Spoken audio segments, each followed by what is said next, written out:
The Hiroshima Bombing. Little boy.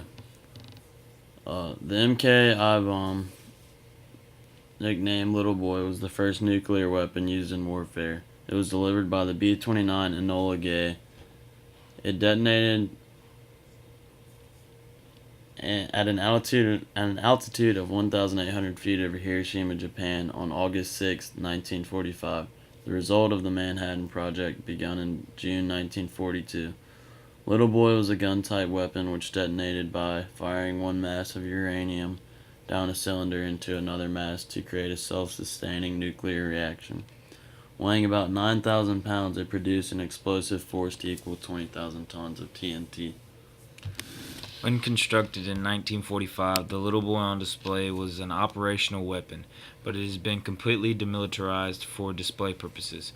In 2004, the Department of Energy repaired and repainted the artifact at its Sandia National Laboratories in Albuquerque, New Mexico.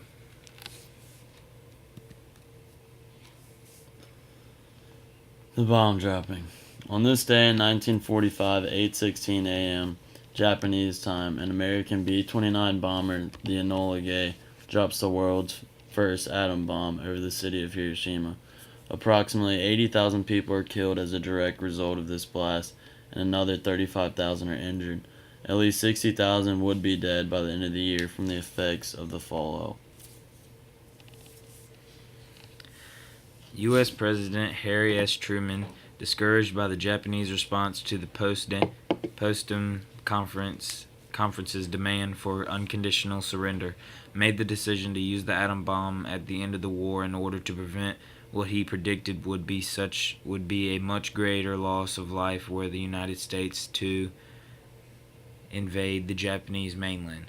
And so on August 5th, while a conventional bombing of Japan was underway, Little Boy, the nickname for one of two atom bombs available for use against Japan, was loaded onto Lieutenant Colonel Paul W. Tibbetts' plane on Tainan Island in the Marianas.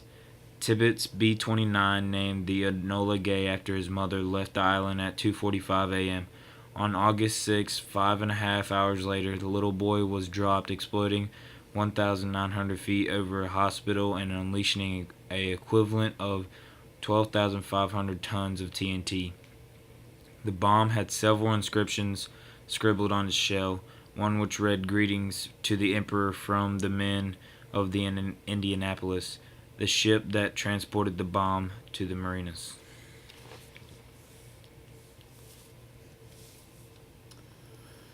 There were 90,000 buildings in Hiroshima before the bomb was dropped. Only 28,000 remained after the bombing.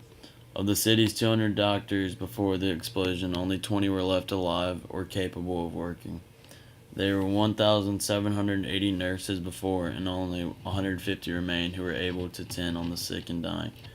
According to John Hersey's classic work, Hiroshima, the Hiroshima city government had put hundreds of schoolgirls to work clearing fire lanes in the event of incendiary bomb attacks. They were out in the open when the Enola Gay dropped its load. There were so many spontaneous fires set as a result of the bomb that a crewman of the Enola Gay stopped trying to count them. Another crewman remarked, "It's pretty terrific. What a relief it worked."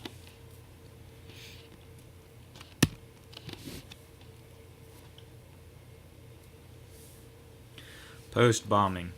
By the summer of 1945, the defeat of Japan was a foregone conclusion. The Japanese Navy and Air Force were destroyed. The Allied naval blockade of Japan and intensive bombing of Japan cities had left the country and its economy devastated. At the end of June, the Americans captured Okinawa, a Japanese island from which the Allies could launch an invasion of the main Japanese home islands. U.S. General Douglas MacArthur was put in charge of the invasion, which was codenamed Operation Olympic, and set for November 1945.